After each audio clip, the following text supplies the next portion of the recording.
ልዩ የበዓል ቅናሽ ከዲኤምሲ ሪል ስቴት እንኳን ለትንሳኤ በዓል በሰላም አድረሳችሁ እያለን በዓሉን ምክንያት በማድረግ ቀድመው ለሚመጡ 20 ደንበኞች የ30 በመቶ ቅናሽ ማድረጋችንን ስንገልጽ በታላቅ ደስታ ነው። ቅንጡ መኖሪያ ቤቶችና የንግድ ሱቆችን በመረጡት የካሬ ስፋትና ወለል ላይ በ8 በመቶ ቅድመ ክፍያ ብቻ የቤት ባለቤት ይሁኑ።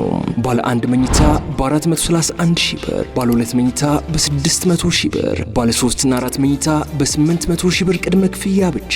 ምን ይሄ ብቻ 40/60 የባንክ ብድርም አመቻችተናል። ይፍጠኑ።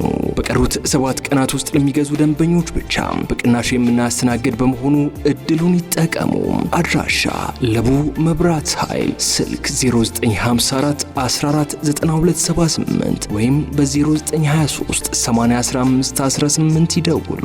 ደስታው እዚህ ይጀምራል።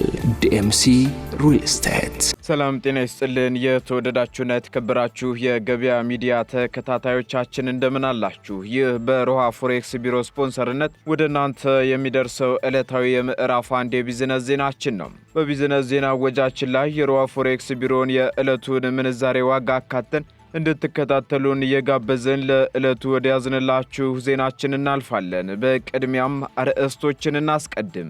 የአዲስ አበባ ከተማ አስተዳደር የታክሲ ተራ አስከባሪ ማህበራትን የሚያስገድድ ደንብ ማጽደቁ ተሰምቷል። ጸድቋል የተባለው ደንብ ምን ምን ጉዳዮችን በውስጡ ይዟል? በዝርዝር እናደርሳችኋለን።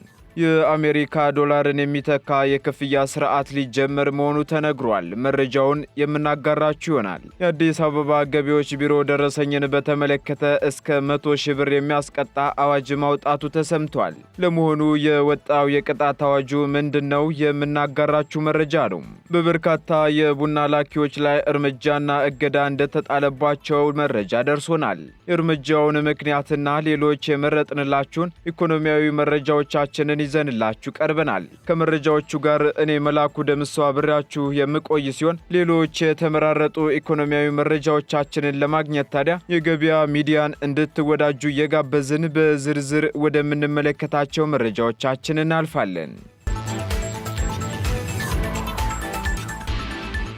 የኢትዮጵያ አየር መንገድ አውሮፕላኖችን በማብዛትና መዳረሻዎችን በማስፋት ረገድ በ2025 ራዕዩ ያስቀመጠውን ግብ ማሳካቱን አስታወቀም።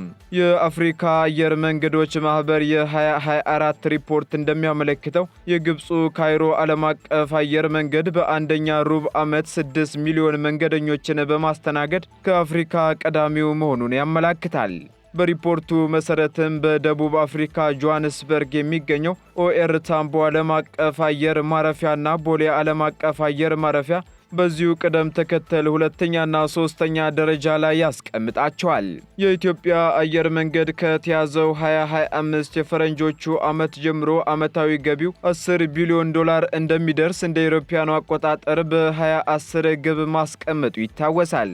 በዚህም አየር መንገዱ ያስቀመጣቸውን እነዚህን ትላልቅ ግቦች ለማሳካት የያዘውን አቋምና ቁመና በማስመልከት ጥያቄ የቀረበላቸው የአየር መንገዱ ዋና ስራ አስፈጻሚ አቶ መስፍን ጣሰው ምላሻቸውን ሰጥተዋል። በሰጡት ምላሽም የኢትዮጵያ አየር መንገድ እንደ አውሮፓውያኑ አቆጣጠር በ2023 እና 24 በጀት ዓመት የ7 ቢሊዮን ዶላር ዓመታዊ ገቢ ማሳካቱን እንዲሁም በተያዘው በጀት ዓመት ደግሞ እስከ መጪው ሰኔ ወር የ8 ቢሊዮን ዶላር ዓመታዊ ገቢ እንደሚያሳካ ተናግረዋል።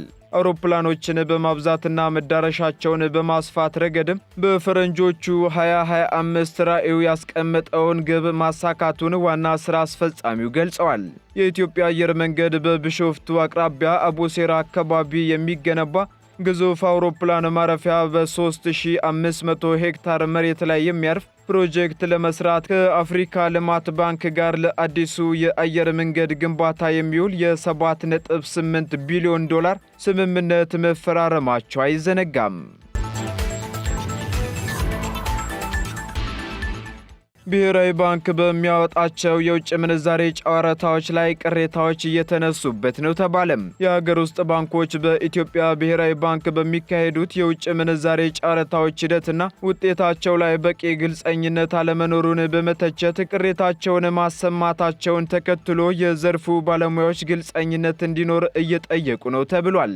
በዚህም ባንኮች ለጨረታ ያቀረቡት ዋጋ ተቀባይነት ያገኘ ስለመሆኑ በግልጽ አይነገራቸውም የሚሉት ባለሙያዎቹ የጨረታው ዝርዝር መረጃ ለሌሎች አካላት ሊጋራ ስለሚችልበት ሁኔታ ያላቸውንም ስጋት ተናግረዋል። ባለሙያዎቹ አክለውም ባንኮች ያቀረቡት ዋጋ ከአማካይ በታች ወይም በላይ በመሆኑ ብቻ ያለበቂ ምክንያት ከጨረታ ውጪ እየተደረጉ መሆኑን ገልጸዋል ሲል ካፒታል ጋዜጣ አስነብቧል።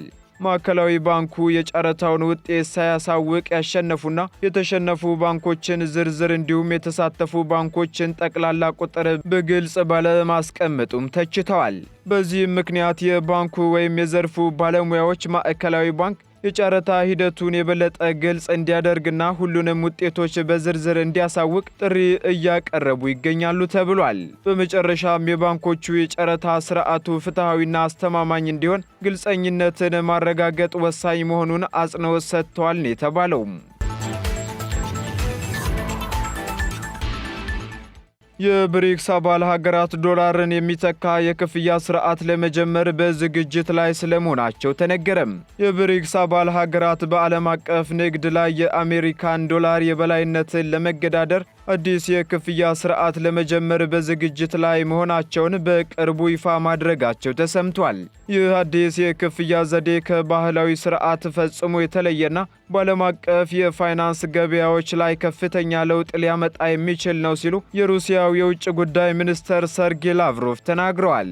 በተለይም የአሜሪካ ዶላር በዓለም አቀፍ የንግድ ልውውጦች ውስጥ ምንም አይነት ሚና እንደማይኖረውና አብዛኞቹ ደግሞ የንግድ ስምምነቶች በአባል ሀገራቱ የገንዘብ ምንዛሬዎች እንደሚፈጽሙ ይጠበቃል የተባለው ይህ አዲስ የክፍያ ስርዓት ከብሪክስ አባል ሀገራት ውጭ ላሉ ሀገራትም ክፍት እንደሚሆን ያረጋገጡት ሚኒስተሩ ይህ ማለት ደግሞ ማንኛውም ሀገር የአሜሪካን ዶላር ሳይጠቀም የንግድ ልውውጦችን ማከናወን እንደሚችልም ነው የተገለጸው። በተጨማሪም ይህ አዲስ የክፍያ ስርዓት በአሜሪካና በአውሮፓ ቁጥጥር ስር ባለው የስዊፍት የክፍያ ስርዓት ላይ እንደማይመሰረትና ይልቁንም ከውጪ ተጽዕኖ ነፃ የሆነ የራሳቸውን የክፍያ መድረክ ለመፍጠር እየሰሩ ስለመሆኑ አክለዋል። ቀደም ሲል ፕሬዝዳንት ትራምፕ መንበረ ስልጣናቸውን በተቆጣጠሩበት ማግስት የብሪክስ አባል ሀገራት የአሜሪካን ዶላር የሚፎካከር ገንዘብ ቢፈጥሩ 100% ቀረጥ እንደሚጥሉባቸው አስጠንቅቀው እንደነበር ይታወሳል። ቻይናና ሩሲያን ጨምሮ ብራዚል፣ ህንድ፣ ደቡብ አፍሪካ፣ ኢራን፣ ግብፅ፣ ኢትዮጵያና የተባበሩት አረብ ኤሚሬቶች የዚህ የህብረት አባል መሆናቸው ይታወቃል። በዚህም ደግሞ ይህ አዲስ የክፍያ ስርዓት በሚቀጥሉት 10 ዓመታት ውስጥ የዓለም አቀፍ ንግድ አፈጻጸም ላይ ትልቅ ለውጥ እንደሚያመጣ ይጠበቃል ተብሏል። 14 የቡና ላኪዎች ለህግ እንዲቀርቡ የተደረገ ሲሆን ከ50 በላይ የቡና ላኪዎች ላይ ደግሞ እገዳ እንደተጣለባቸው የኢትዮጵያ ቡናና ሻይ ባለስልጣን አስታወቀም። የቡና ምርት ለኮንትሮባንድና ለተለያዩ ህገወጥ ድርጊቶች እየተጋለጠ በመሆኑ የኢትዮጵያን ተጠቃሚነት እየጎዳው ይገኛል ሲል ባለስልጣኑ አስታውቋል። የቡና ብክነት እንዳይኖር ለማድረግ በሶፍትዌር አማካኝነት እያንዳንዱ ምርት ከመነሻ እስከ መዳረሻ መድረሱን ለማረጋገጥ የሚያስችል የቁጥጥር ሥራ እየተከናወነ ነው ሲሉ የባለስልጣኑ ምክትል ዋና ዳይሬክተር አቶ ሻፊ ኡመር ተናግረዋል። ይህ ደግሞ በተለይም ቡናን በአግባቡ ለውጭ ገበያ ለማቅረብ አስተዋጽኦ እንዳለው በመግለጽ ምርቱን ለኮንትሮባንድ ንግድ የሚያውሉ አካላት ላይ የተለያዩ እርምጃዎች እየተወሰዱ እንደሚገኙም አስረድተዋል። በዚህ መሰረት ቡናን ወደ ትክክለኛው መዳረሻ እንዲደርስ ባላደረጉ አካላት ላይ ከአስተዳደራዊ እርምጃ አንስቶ ተገቢውን ቅጣት እንዲያገኙ መደረጉንም አክለዋል። በተጨማሪም በህገወጥ መልኩ ቡናን እየደበቁ ያሉትን በተመለከተ ባለስልጣን መስሪያ ቤቱ ከፌዴራል ፖሊስ ከብሔራዊ መረጃ ደህንነትና ከህግ አካላት ጋር በመሆን የቁጥጥር ስራዎችን እየሰሩ ስለመሆናቸው አንስተዋል። ከጉዳዩ ጋር በተያያዘም 14 የቡና ላኪዎች ለህግ እንዲቀርቡ መደረጋቸውን ጠቅሰው ከ50 በላይ የሚሆኑት ደግሞ ታግደው ጉዳያቸው እየተጣራ ይገኛል በማለት አቶ ሻፊ አክለው ተናግረዋል።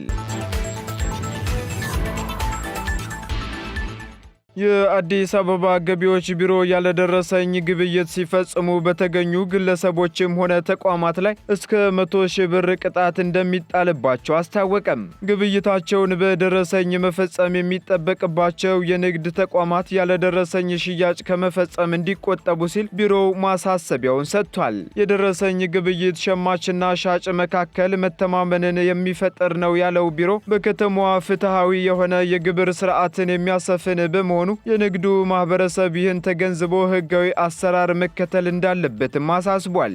በዚህም ሸማቹ ማህበረሰብ አጠራጣሪ የሆነ የሽያጭ ደረሰኝ ሲገጥመው በነፃ የስልክ መስመር 775 በመደወል ጥቆማ እንዲሰጥም ጥሪ ቀርቧል። ቢሮው አዲስ አሻሻልኩት ባለው መመሪያ ቁጥር 188/2017 መሰረት በደረሰኝ ባልተፈጸመ እያንዳንዱ ግብይት 100,000 ብር እንደሚያስቀጣ ከአዲስ አበባ ገቢዎች ቢሮ የተገኘው መረጃ ያመለክታል። በተጨማሪም እንዲሁ በታክስ አዋጁ መሰረት የሽያጭ መመዝገቢያ መሳሪያዎች ከተበላሹ፣ እድሳት ላይ ከሆኑ ወይም መብራት ከጠፋ ለቢሮ በማሳወቅ የእጅ በእጅ ደረሰኝ መጠቀም እንደሚቻልም ተገልጿል። ሸማቹ ማህበረሰብ ግብይት ሲያካሂድ አጠራጣሪ ደረሰኞች ሲያጋጥሙት የተጠቃሚውን ስም፣ አድራሻ፣ የታክስ ከፋዩ መለያ ቁጥር እንዲሁም የተቆረጠበትን ሰዓት ማመሳከር እንደሚኖርበትም አስጠንቅቋል።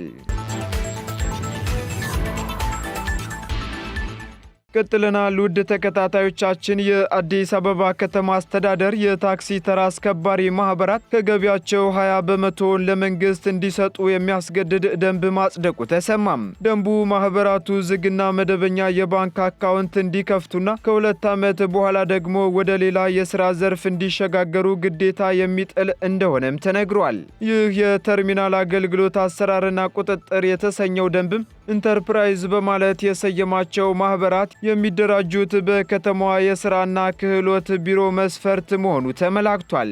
ኢንተርፕራይዞቹ 30 በመቶ የግዴታ ቁጠባ መቆጠብ እንዲሁም 50 በመቶውን ደግሞ በተንቀሳቃሽ የባንክ ሂሳብ ማስቀመጥና የ1 ዓመት ውል መፈረም እንደሚጠበቅባቸውም ደንቡ ላይ ተደንግጓል። ከዚህ ጋር ተያይዞ የአዲስ አበባ ከተማ በሁሉም አካባቢዎች የታክሲ መጫኛና ማውረጃ ስፍራዎች ላይ የተሰማሩ በሺዎች የሚቆጠሩ ተራ አስከባሪ ወጣቶች በሌሎች በተደራጁ ወጣቶች ይተካሉ መባሉንና እኛም በዜና ወጃችን ወደ እናንተ ማድረሳችን ይታወሳል። ጉዳዩን ተከትሎ ማብራሪያ የሰጠው የአዲስ አበባ ከተማ አስተዳደር ስራና ክህሎት ቢሮ በታክሲ ተራ ማስከበር የተሰማሩ ወጣቶች ጥሪት እንዲያፈሩ በቢሮው ስር የሚደራጁት ለ2 ዓመት እንዲሰሩ ብቻ ስለመሆኑ አስታውቋል። ይህ የተደረገበትን ምክንያት ሲያብራራ ደግሞ የከተማ አስተዳደሩ የሚያስተዳድረው ሀብት ውስን ስለሆነ ሌሎች መጠቀም ያለባቸው ወጣቶች ስላሉ እነሱም መጠቀም እንዳለባቸው በማሰብ ነው ማለቱም ይታወሳል። ይሸጋገሩ የተባሉ ወጣቶችም ለረጅም ጊዜ ቆዩና ጥሪትም ያፈሩ ወጣቶች በመሆናቸው ጥሪት ካፈሩ የቀድሞቹ ለቀው ሌላ ደግሞ ከተማዋ ውስጥ የሚኖሩ በርካታ ስራ አጥ ወጣቶች በመኖራቸው እነሱ ተደራጅተው በስራ ላይ እንዲሰማሩ ሊደረግ መሆኑ ተነግሯል። እንዲሁም በዘርፉ የሚሰማራው ኃይልን በተቀመጠለት ጊዜ ገደብ ውስጥ እየሰራ በዚህ መንገድ እየተተካካ የሚሄድበት ስርዓት መዘርጋቱም ይፋ ተደርጓል። በዚህም በአዲስ አበባ ከተማ በሁሉም አካባቢዎች ያሉ የታክሲ ተራ አስከባሪዎች በሌሎች በተደራጁ ወጣቶች ይተካሉ መባሉን ተከትሎ የአዲስ አበባ ከተማ አስተዳደር የታክሲ ተራ አስከባሪ ማህበራት ከገቢያቸው 20 በመቶውን ለመንግስት እንዲሰጡ የሚያስገድድ ደንብ ማጽደቁ ተነግሯል።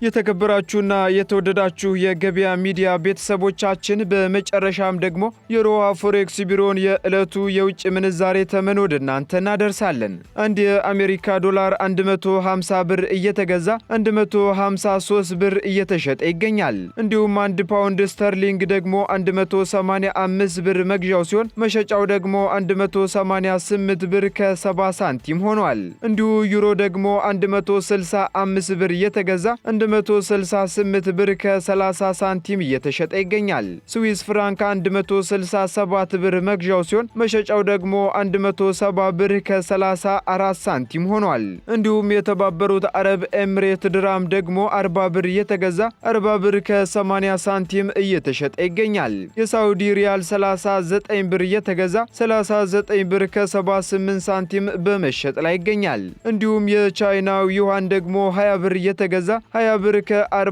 ሳንቲም እየተሸጠ መሆኑን የዕለቱ የውጭ ምንዛሬ ተመን መረጃ ያመለክታል። የተወደዳችሁ ተከታታዮቻችን ለምዕራፍ 1 ያዝንላችሁ ኢኮኖሚያዊ መረጃዎቻችን እነዚህን ይመስሉ ነበር። አዳዲስ እንዲሁም ትኩስ ኢኮኖሚያዊ መረጃዎችን ለማግኘት ታዲያ የገበያ ሚዲያን እንድትወዳጁ እንጋብዛለን። ሰናይ ጊዜን ተመኘን።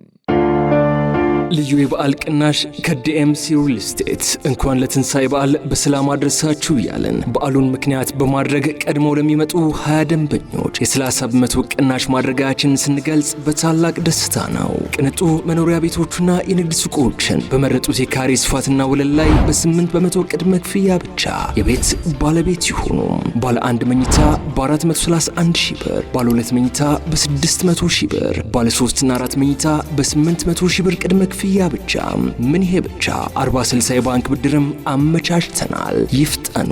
በቀሩት 7 ቀናት ውስጥ ለሚገዙ ደንበኞች ብቻ በቅናሽ የምናስተናግድ በመሆኑ እድሉን ይጠቀሙ። አድራሻ ለቡ መብራት ኃይል፣ ስልክ 0954 14 9278 ወይም በ0923 8015 18 ይደውሉ። ደስታው እዚህ ይጀምራል። ዲኤምሲ ሪል ስቴት